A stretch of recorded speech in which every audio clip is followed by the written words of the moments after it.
Sur le plateau de Studio 5, ce soir, nous recevons Yann Perségal, Gérard Delmas et Josiane Teamotuaito pour une émission spéciale Question pour un champion présentée par Alexandre Taliercio. Eh ben, bonsoir à tous, merci de nous rejoindre pour cette émission spéciale Question pour un champion. Comme vous le disiez, José, à l'instant, quitte à se la jouer comme à Paris, on y est allé jusqu'au bout. Hein. Je ne ferai pas faire ça tous les soirs quand même à l'équipe. Vous allez bien? Oui, très bien, merci. Bon retour de Paris? Oui. Alors franchement, vous nous avez fait palpiter. Gérard, en ce qui te concerne surtout, puisque tu es le grand gagnant de ce concours spécial francophonie. Alors j'aimerais vous demander vos souvenirs les plus forts. D'abord, on va commencer par la dame de ce soir, Josiane. Je crois qu'il n'y a eu que des moments forts. Toute cette semaine a été exceptionnelle. On s'est fait de nouveaux amis et on avait l'impression de se connaître depuis très longtemps. Donc, que des moments à 100%. Alors je pense que vraiment ça vous a laissé une bonne impression à tous. Toi tu as un peu prolongé ton séjour en métropole d'ailleurs. J'ai eu la chance, j'ai eu la chance effectivement de pouvoir rester 2 semaines supplémentaires. Mais c'est vrai que de commencer des vacances avec une semaine exceptionnelle, comme l'a dit Josiane, comme celle qu'on a vécue, c'était vraiment très très bien. Oui. Alors en fait on a été les premiers ici à Télé-Polynésie à être au courant que la Polynésie française allait participer à cette édition spéciale francophonie de Questions pour un champion. Et on s'est demandé depuis le début qui allait bien pouvoir participer, mais on était loin de se dire que c'est de chez nous, du Fénois, que quelqu'un allait gagner. Alors vraiment Gérard, au nom de toute la station, de tous nos téléspectateurs du Fénois, félicitations à toi, Maruru. Là du coup on aurait pu peut-être presque relancer les applaudissements des Eagles. Alors qu'est-ce qui vous a poussé au départ à partir? En ce qui te concerne Gérard, passer ces sélections de Questions pour un champion? La chance était que ces sélections se passaient pendant les vacances scolaires. Ça avait dû être prévu pour qu'il n'y ait pas trop de profs, parce que les profs partent pour 15 jours en général. Donc c'est en mars? Donc c'était en mars, oui. Et moi, je m'y suis présenté parce que je n'avais pas grand-chose à faire d'autre. Et puis c'était pour jouer avec sa propre culture, pour s'amuser un petit peu. Je suis allé avec un collègue et on est partis tous les deux. Et puis avec la galère, on a continué l'aventure. Et lui, il a été collé à la fin. Enfin, il a été collé. Il est allé jusqu'au bout, mais il n'a pas été choisi parmi les 4. Ouais. Yann, toi, qu'est-ce qui t'a donné envie? Tu suivais le jeu à la télé? Je suivais, enfin quand j'avais le temps, parce que l'émission passait à midi, donc j'avais pas tout le temps de la regarder, mais je regardais par contre assez souvent les émissions spéciales, grandes écoles ou les masters. Et c'était un jeu qui me plaisait bien. Et puis c'est la famille qui m'a dit, écoute, essaye, vas-y, on va voir ce que ça va donner. Je me suis présenté comme ça, complètement dilettante, et puis j'ai eu la bonne surprise de voir mon nom annoncé à la fin des sélections. Quoi, hein. Donc, alors comment se passent ces sélections? Une ambiance déjà confraternelle, puisqu'on est toujours au Fénois, Josiane? Oui, c'était vraiment très sympathique parce qu'en fait, on était, je crois, tous partis avec, dans le même esprit, passer un bon moment, jouer, rencontrer des gens. Et puis, je crois que ça nous a mené plus loin qu'on ne le pensait au départ. Oui. Mais vraiment dans une très bonne ambiance. Alors vous savez que vous avez été suivi, vous l'avez remarqué quand même à Paris, il y a eu beaucoup de télé autour de vous. Un petit peu, oui. Gérard, toi-même tu l'as remarqué, tu m'en parlais tout à l'heure, c'était 24 heures sur 24? Oui, c'est-à-dire que les 40 personnes qui étaient les 40 participants ont été suivis toujours par France 3, depuis l'arrivée à l'aéroport jusqu'à la fin. Et nous, les 4 Polynésiens, on était en plus suivis par RFO Paris. C'est-à-dire que chaque fois qu'on discutait ensemble, il y avait un micro qui était placé, et à la limite, on était tranquille quand on allait faire pipi, quoi. D'accord. Bon, écoutez, vous allez voir ce que ça a donné, puisqu'on va vous proposer un reportage un petit peu sur les coulisses, les à côté de cette participation de nos candidats polynésiens à Question pour un champion à Paris. Journée de travail ordinaire sur le plateau d'enregistrement de Questions pour un champion. Pour Josiane et Gérard, professeurs de collège, Jérôme, ingénieur, et Yann, traducteur, c'est la découverte des coulisses de la télévision. Voici donc nos 4 candidats polynésiens qui défendent les couleurs de la France pour cette nouvelle édition spéciale langue française. Vive la Polynésie française! Allez, ciao! Mais pour eux, les contraintes de l'enregistrement ne seront pas les seuls souvenirs qu'ils ramèneront au Fénois. Pendant une semaine, pour la défense de la langue française, ils auront mené grand train la vie parisienne, visites culturelles, sorties nocturnes, gastronomie même, tout frais payé. L'esprit, c'est de développer et d'entretenir la francophonie dans le monde entier, puisque on trouve au fil des années, avec toujours plein de surprises, des gens qui parlent français dans tous les pays de cette planète. Donc, et à mon avis, c'est un bon moyen de diffuser ça et puis aussi d'épater les Français qui sont toujours très étonnés de voir que tant d'étrangers parlent si bien leur langue. La rencontre, la convivialité au menu des 40 candidats qui représentent les 10 nations engagées. Une ville-groupe dans laquelle l'échange a dépassé la compétition. À mes côtés, des journalistes, des candidats de Tahiti, Josiane, la Polynésie française, le Mexique, juste à côté, le Mexique, bonjour. Contrairement à d'autres candidats canadiens, tchadiens ou jordaniens, nos Polynésiens sont tous déjà venus à Paris. Un avantage certain pour eux qui sont désignés comme favoris par leurs adversaires. Il y a tous les continents qui sont représentés. L'Europe, l'Asie, l'Afrique, il y a des Jordaniens. Oui, c'est vrai, c'est très intéressant. Et puis, comme on s'entend bien, il y a une atmosphère sympathique. Pour des gens qui ne sont pas, qui n'ont pas le français comme langue maternelle, je trouve qu'ils sont vraiment formidables et qu'ils parlent un français vraiment formidable et qu'ils connaissent beaucoup de choses sur la culture française en particulier et la culture en général. Hein. Après cette édition spéciale langue française, jamais la France n'a été victorieuse. Alors, lequel de ces 4 candidats qualifiés pour la finale réalisera l'exploit que l'on attend tous ? Jean, vous ne connaissez pas la réponse, mais c'est Gérard. Hein, pour ceux qui viendraient juste de nous rejoindre, vous avez pu suivre cette finale diffusée sur Télé Polynésie juste mardi dernier. Et c'est passé avec une semaine d'écart par rapport à la métropole. Mais tout ça, en fait, ça s'est passé il y a beaucoup plus longtemps, puisque vous avez enregistré les émissions sur quelque chose comme une semaine, 10 jours. Et ça a été enregistré fin avril, début mai, en fait, tout ça. C'était fin avril, en fait, vous êtes parti le 23. Voilà, c'est ça. Nous sommes partis le 23 avril. L'arrivée, c'était... Oui, c'est ça. Ouais. L'enregistrement des émissions a commencé un lundi. On a enregistré 6 sélections le lundi et 4 sélections le mardi. Ah, d'accord. Donc, parce que nous, on ne se doute pas de tout ça. Nous, téléspectateurs lambda, sauf ceux qui connaissent le milieu de la télé, pour les non-initiés, croient que finalement c'est peut-être en direct ou c'est enregistré chaque jour. Alors comment ça se passe, question pour un champion? Ils compilent 6 émissions en une seule journée? Une journée, oui. C'est énorme. Hein. C'est énorme. Ouais. Le premier jour, nous avons dû manger, il devait être 11h du soir, si ce n'est pas plus tard, parce que certains enregistrements avaient duré bien 2 heures. Pour certaines équipes. Donc 6 émissions multipliées par 1h, 1h30, c'était très long. Alors attendez, pour sortir à 26 minutes, donc c'est pas enregistré dans les conditions du direct en plus, il tourne parfois 2 heures pour une émission. Oui. On ne se rend pas compte forcément, lorsqu'on voit le résultat final à la télé. Oui, parce que c'est hyper bien monté, on a l'impression que c'est dans la ligne. C'est quelque chose de bien lisse, de nickel, quoi. Hein. Et en fait, quand on est en coulisses ou quand on est dans le public, on voit qu'il y a beaucoup de montage, il y a des questions qui sont coupées, il y a des choses qui sont incroyable, il y a des choses qui sont reprises. Ouais, ouais. Dans quelle situation, par exemple? Il n'y a pas de tricherie. Oui. Non, ça je pense qu'on ne peut pas les mettre en cause à ce niveau-là. Ouais. Non, il est possible, par exemple, ça s'est passé pour 1 ou 2 pays, que les gens, au premier jeu, ne répondent pas aux questions. 1 fois, 2 fois, 3 fois. Et pour ne pas donner l'impression que les gens sont ignorants, on embraye sur la 4e ou 5e question à la première réponse. Donc la période du jeu, la toute première, où il y a les 4 candidats qui doivent faire 9 points pour se sélectionner pour les 4 à la suite. Voilà. Ah oui, d'accord, on ne se doute pas de tout ça, vous voyez. Nous qui sommes les téléspectateurs, vous l'avez vécu de l'intérieur. D'ailleurs, au niveau de l'équipe, de l'ambiance, la production, et mon collègue Julien Lepère, ça s'est bien passé? Tout le monde se tourne.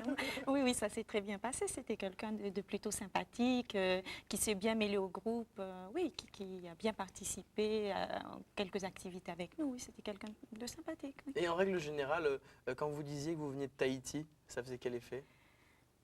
Le mythe est toujours là. Ah. Le mythe est toujours là, il est bien vivant et en effet, beaucoup m'ont demandé à me toucher les cheveux, par exemple, pour savoir si c'était des vrais.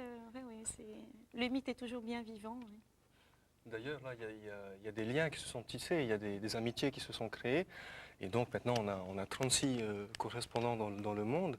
Et on leur a dit, bon, vous êtes tous bien sûr invités à venir chez nous, mais pas tous en même temps, parce que sinon, on ne pourra pas tous vous loger. Et puis, Jean, vous payez un peu le billet d'avion quand même, hein? Oui, parce que Seychelles, Tahiti, ça ne doit pas être direct, il faut passer par la Réunion. Oui. Alors rappelle-nous, Gérard, rapidement les pays en jeu dans cette compétition. C'est plus simple par continent pour se remémorer. Mesdames et messieurs, prof d'histoire géo, s'il vous plaît. Hein. Pour l'Europe, il y avait la Norvège, l'Autriche et le Luxembourg. Pour l'Afrique, il y avait le Tchad, le Cap-Vert et les Seychelles qui font partie de l'océan Indien, mais c'est l'Afrique. Pour l'Amérique, il y avait une province du Canada qui est le Nouveau-Brunswick et le Mexique.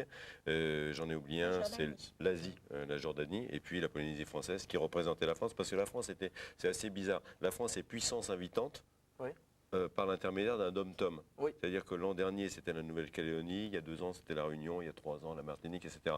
Donc chaque fois, il y a 9 pays étrangers qui ne sont pas forcément francophones, parce que c'est une faute de dire c'est la francophonie, ça s'appelle langue française. Oui. Oui. Et donc il y a 9 pays qui sont des pays étrangers qui ne sont pas forcément francophones. Oui, c'est vrai, ils ont changé le nom.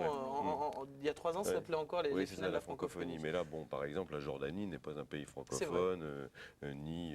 Ils ont voulu ouvrir ça ouais, en plus de pays pour qui l'amour de la langue française était prééminent. Ils ont choisi des francophones dans ces pays-là. Mais pour répéter en 2 secondes ce que disait Josiane tout à l'heure, les questionnaires que nous avons eus à Tahiti étaient les mêmes dans les 9 autres pays. C'est-à-dire que tout le monde a planché sur les mêmes questions. Tout le monde a été sélectionné sur la même base. Bon, en tout cas, vous l'avez su, maintenant vous le savez, c'est Tahiti qui est parti pour représenter la France. Donc on va suivre un petit peu un bout qu'on a monté avec Janine Volkmann de cette sélection de la Polynésie française sur le plateau de questions pour un champion.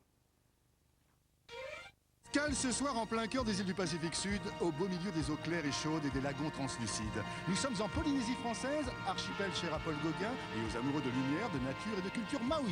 C'est à Papeete que nos 4 candidats ont été sélectionnés pour participer à ce question pour un champion spécial langue française. Nous avons le plaisir d'accueillir ce soir pour la France, Jérôme, Gérard, Josiane et Yann. Question pour un champion spécial langue française. Une émission qui lui est présentée par Julien Lepers. Merci. Salut Tahiti, la Polynésie française, salut. Allez, première question. Dans les églises chrétiennes, quel rite marque l'entrée du croyant dans la communauté de l'église, Jérôme? Le baptême. Le baptême, bien joué. Au solfège, quel nom porte le 8e degré de l'échelle diatonique? Un octave, ouais, d'accord. En archéologie, quel nom latin donne-t-on à un lieu fortifié établi sur une hauteur? Un oppidum. Oppidum, c'est gagné. Hop là. Dans les évangiles, quel nom portait le brigand dont les Juifs réclamèrent la libération à la place de Jésus? Oui. Barabbas. Ah oui, très bien gagné. Hop là. Par quel mot espagnol a-t-on désigné la reconquête de la péninsule ibérique par les chrétiens sur les musulmans? Josiane. La Reconquista. La Reconquista, d'accord, c'est gagné. Hop là. Allez Yann, question pour un champion. Gérard mène la course. Les organes du corps humain, les classiques du cinéma français, les chapeaux, les vêtements du monde ou le vocabulaire de la mécanique automobile. Allez-y Gérard. Les classiques du cinéma français. Top en 66, quel film de Gérard Houry se déroulant pendant l'occupation allemande mettant en scène La Grande Vadrouille. En 90, quel acteur joue le rôle de Cyrano dans le film de Jean-Paul Rapneau? Gérard Depardieu. En 60, quel film de Jean-Luc Godard réunit Gene Seberg, Jean-Paul Belmondo? À bout de souffle. En 45, quel film de Marcel Carné avec Arletty est composé de 2 époques intitulées Le Boulevard du Crime et L'Homme Blanc? Les Enfants du Paradis. Hop là 44 à la suite. Question pour un champion spécial langue française. Nous jouons ce soir avec la Polynésie française représentant la France. À vous, Julien Lepers. Avec ces 2 candidats, donc qui vont, enfin lequel des 2 va représenter la Polynésie française en finale, le 25 mai prochain, on sera dans un moment. Un aliment. Un aliment, mais quel aliment? Josiane Jour. Je garde la main. Et top substance alimentaire constituant autrefois un symbole de richesse et de félicité. Mon achat depuis 1976 est protégé par une législation moderne. Aliments pouvant être liquides, onctueux, cristallisés. On me prête, oui. Le sucre? Non. Top de nombreuses vertus nutritionnelles et énergétiques. Contenant environ 75% de sucre, pouvant être de romarin, de lavande, d'acacia, oui. L'essence? Non. Top, je suis élaboré par les... Appuyez, oui, oui. Le miel? Le miel, bien sûr. Élaboré par les abeilles à partir du nectar des fleurs. Égalité 6 points. Culture générale. Chut, silence. S'il vous plaît, attention. Il faut que les 2 candidats puissent jouer dans le confort total. La décision est dans le camp de Gérard sur cette culture générale. Allez-y. Je prends la main. Top exclamation d'origine italienne, attesté en France au 18e, j'aurais pour racine le mot latin brabeum. Oui. Bravo. Bravo, ah oui 10-6, c'est gagné. Et à bientôt pour d'autres questions pour un champion. Salut à tous, au revoir. De retour dans Studio 5. Voilà, félicitations à vous, c'était vraiment très sympa. Et on a monté les 26 minutes en 3 minutes 30. Merci à Janine Volkmann pour cet exploit. Alors on a vu qu'à un moment la tension était à son maximum, vous étiez pratiquement à égalité. Et à la limite, tu aurais pu gagner sur cette question qu'il y a eu. Oui, c'est ce que j'entends depuis qu'on est rentré. Tout le monde me dit tu aurais pu gagner, mais on est sous une telle tension et j'avais oublié qu'on parlait d'alimentation d'abord. Et puis quand j'ai entendu lavande romarin, j'ai pensé à essence de lavande, essence de romarin. Et le miel, pour moi, c'est pas associé à lavande ou romarin. À Tahiti, c'est certain qu'il y a peu de voilà, lavande et de et donc, romarin. Ouais. j'ai flashé sur essence de lavande qu'on met dans les vêtements. J'ai oublié l'alimentation. Alors toi, Gérard, c'est à ce moment-là que t'as eu le plus frémi, je dirais. Oui, c'est le moment le plus dangereux pour moi, entre les deux face-à-face, parce que les autres sont moins dangereux. C'est les face-à-face qui sont dangereux. Les autres jeux, on combat contre soi-même. Là, on combat contre un autre, finalement. Et c'est Josiane qui a été la plus redoutable. J'étais en danger contre Josiane, uniquement. À la finale, non. J'ai jamais été en position dangereuse. Oui, on va en parler. Ne raconte pas tout, on va voir la séquence. J'étais à 6-6. Et si j'avais été tactique, je lui aurais laissé la main pour gagner à 3. Exactement.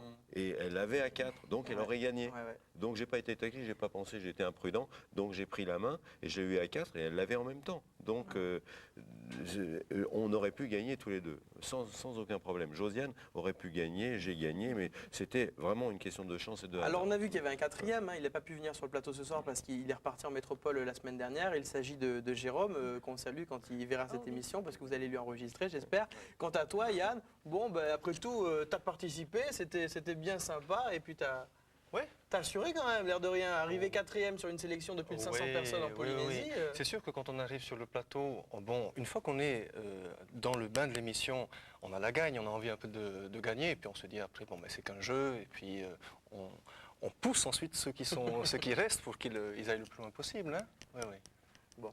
Écoutez, j'ai bien envie de vous faire jouer dans quelques instants à ce jeu qui est sur notre table, puisque c'est l'édition électronique, le jeu Nathan de questions pour un champion. Celle justement que vous pouvez gagner dans l'émission pour ceux qui perdent, ou même toi tu l'as gagné à chaque fois. Oui. Tu l'as gagné 2 fois la boîte. 2 fois, oui. D'accord. Tu vas pouvoir monter un magasin de jouets à force. À la quotidienne et la finale, oui. Alors on va se refaire une petite sélection sur le plateau de questions pour un Studio 5 ce soir, juste après cette séquence où en fait c'est un montage de la grande soirée de finale. On te voit remporter la victoire, Gérard. On regarde tout de suite ça avec vous.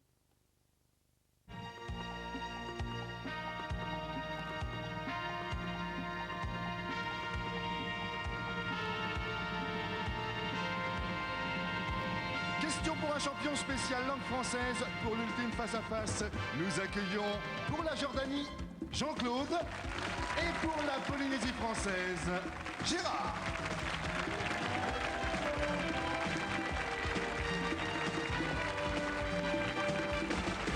À vous, Julien Lepers. Nous commençons par un spectacle. Mais quel spectacle? Indication, nous ne voyons rien ici. Gérard lance le jeu. Je prends la main.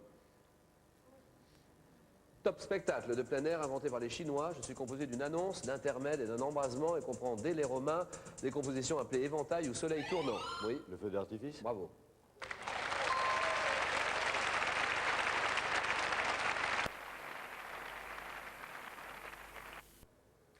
Et le nom d'un peintre, messieurs, c'est Jean-Claude qui va décider. Nous cherchons un peintre. Indice d'abord. Et pour la Jordanie, Je garde la main. top peintre français, né à Laval, 1844. Je suis successivement employé chez un avoué, militaire, puis commis à l'octroi de Paris, totalement autodidacte. Je m'insère dans le circuit artistique grâce au Salon des Indépendants, où j'expose, oui. Le douanier Rousseau. Oh, bravo. 7-0. Une ville. Un élément de réponse sur cette ville. Laquelle? Gérard décide. Je prends la main.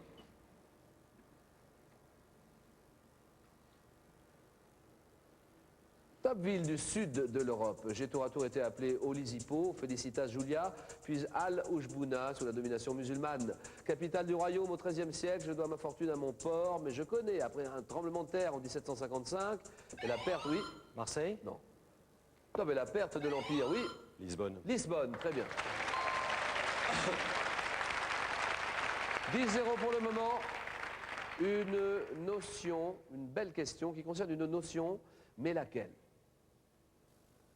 Pour vous aider, question pour un champion. Vous êtes des millions et des millions à nous suivre en ce moment même et à vous passionner sur ces jeux, langue française. Pour la Jordanie, Jean-Claude, il faut sauver l'honneur, absolument.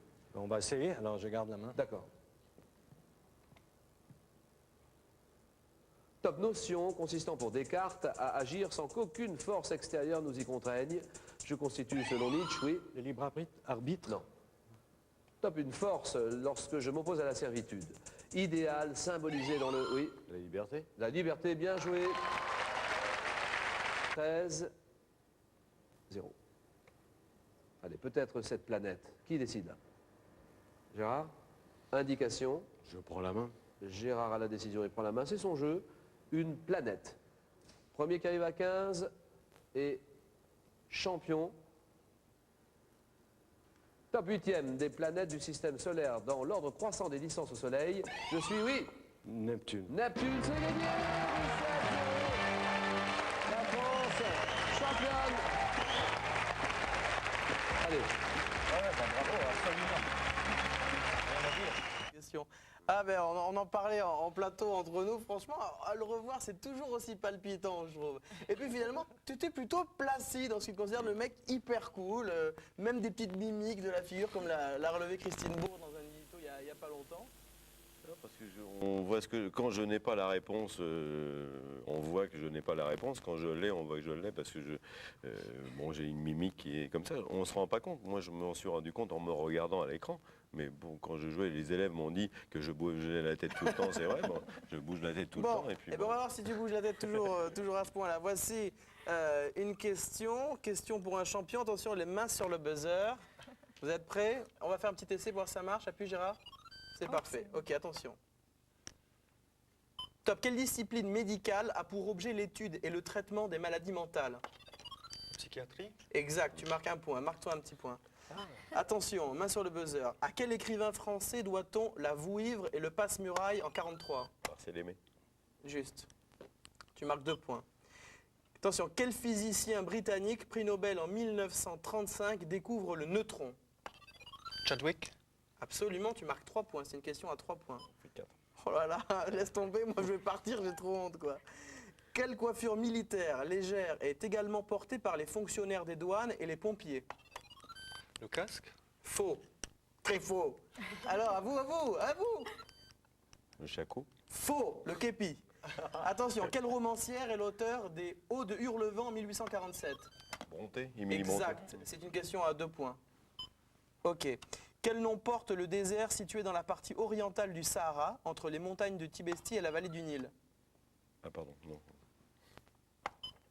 Ouais. Le Sahel? Non. Je regarde. Non, le désert de Libye, ou le désert libyque. Attention, il nous reste 50 secondes. Quel nom donne-t-on à la purée d'anchois mélangée d'ail écrasé et d'huile d'olive? C'est qui a appuyé? C'est toi qui as appuyé? Bravo, c'est d'une question à 2 points. En 1971, quelle chanteuse américaine de folk song interprète Here's to You? Dolly Parton? Faux. J'adore dire ça. Jeanne Baez. Ouais, c'est ça. Excellent, c'est 3 points, Gérard. 4 et 3, 7. Voilà. Chez l'homme, quel os court du pied forme le sommet de la voûte tarsienne? Le tibia? Non. Le pied. Ben non, quel os du pied? Non, Pas le pied. Non, c'est le pied, point d'interrogation. Là, ils auraient coupé en fait avec le perse. Alors attends, alors vite, il nous reste 5 secondes. Chez l'homme, quel os court du pied forme le sommet de la voûte tarsienne? Le tarse. Non, c'est Jane. Non, je plaisante. C'est l'astragale. Bon alors, on a fini. Qui a le plus de points? Bah, je crois que c'est moi. Ça, tu peux pas le faire. T'as pas l'arbitre électronique.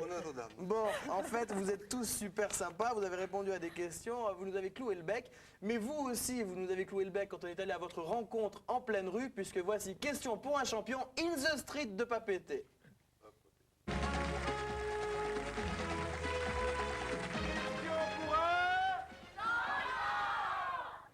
mot d'origine japonaise désigne la salle où se pratiquent les arts martiaux?